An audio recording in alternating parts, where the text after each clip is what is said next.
basically ensuring the authors' rights, and they are rewarded and encouraged by the diffusion of their work on the internet, I think this is right. We don't have that model yet. It's true. And it is an urgent task. Yes, it's true. But so I think that combining 19 and 19b is enough. We should not add a 19a there. That you might question, okay, what does it bring other than, well, you know, giving an opportunity to people to reopen a debate that we just had. So in that spirit, we will oppose that amendment, but for the rest, I mean, you've done a very good job, and I think it's pointless repeating what I already said. So I stop there, and thank you for the floor, Chair. Thank you very much.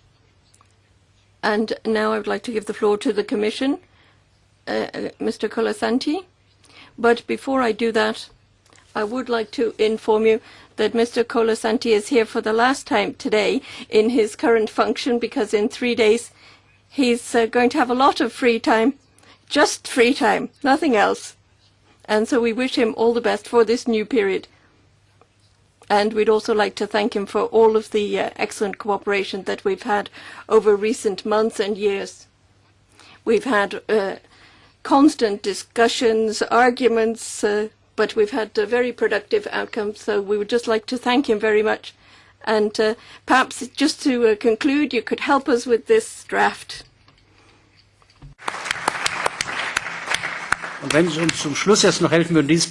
And if you could just help us to achieve a positive outcome with this as well, that would be excellent. You have the floor. Thank you very much.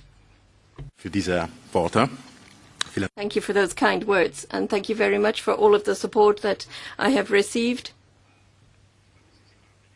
I think it is always an honor for officials from the European Union to come to the Parliament. We feel that we are making a contribution to the building of Europe, even if not all of the votes go the way that we would like. But so thank you very much for those kind words. Thank you for your support. I will be leaving the Commission, but I will continue to be active in some areas relating to these areas. And that is why I was very interested in the next point, because up until the end of 2010, I will still be working for the European Union in the area of governance of the Internet. But now I would like to switch back to English and just say a few things about the report. First of all, calendar, process, and then 2 points on the report. First of all, everything is proceeding as planned. Your report will be voted tomorrow here and then in the plenary in April.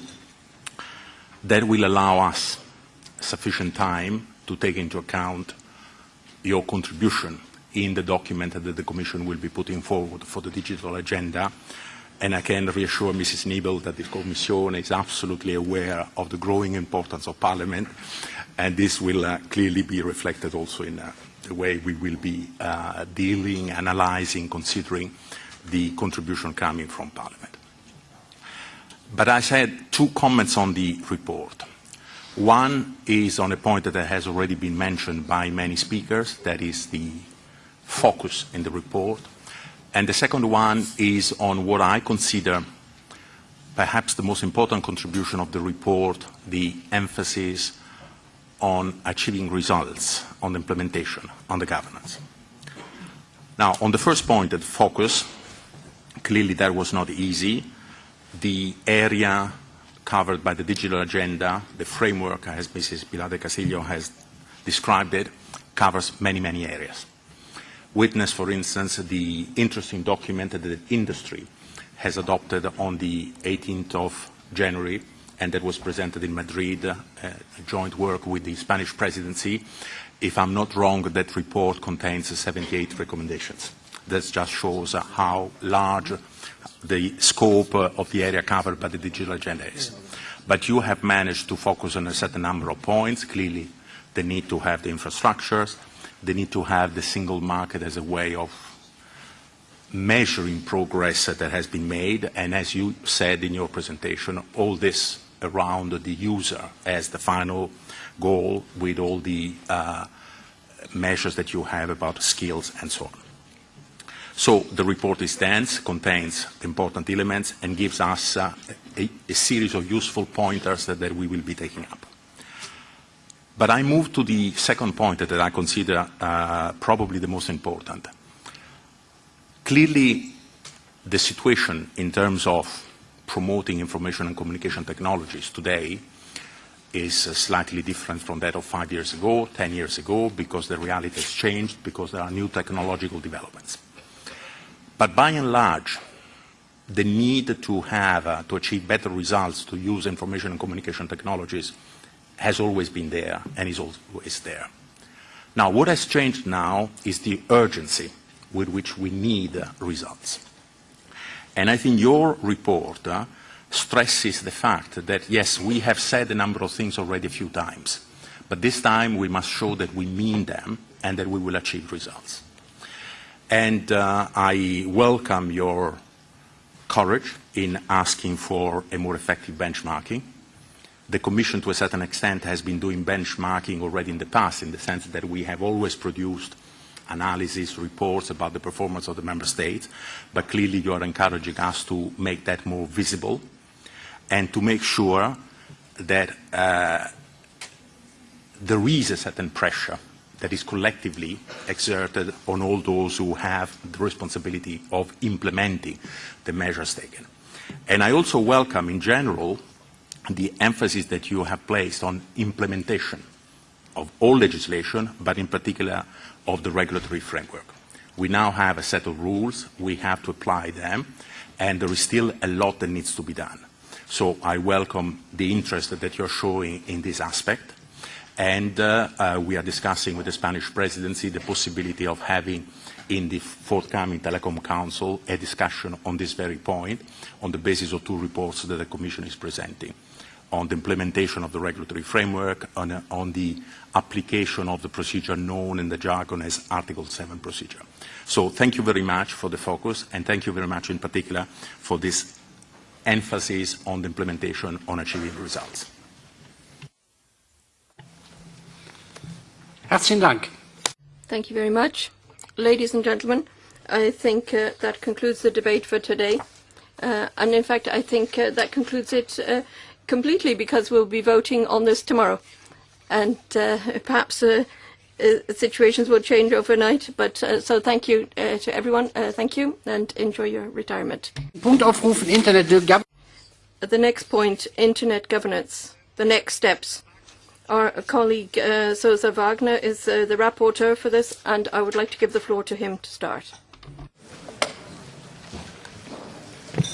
Muchas gracias, señor presidente. Thank you, Chairman. Now, as this Commission deals with a wide range of issues,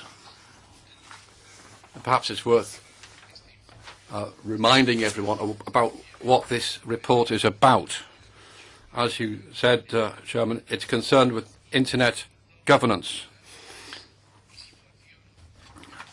Now, if you look at Internet governance, the main body in the world responsible for Internet governance is ICANN, a one-off kind of organisation, very strange organisation in a way, because it's governed by American legislation. To be precise, it's governed by itself, subject to the legislation of one of the states of the United States. And this peculiar situation has given rise to a great number of complaints from around the world, a lot of criticism, and there are many people proposing there should be an across-the-board change, a revision, as it were, of this American organisation. Now, there are all kinds of opinions on this. Some people believe that this organisation should disappear. It's a private organisation, after all, and it's said that so the Internet should be governed by the United Nations or under the ambit of the United Nations. There are all kinds of proposals from many countries. Now, for us, and I said this in this committee in the last Parliament, I believe we should perhaps base ourselves on a Commission communication and come out in favour through that communication of keeping this American organization.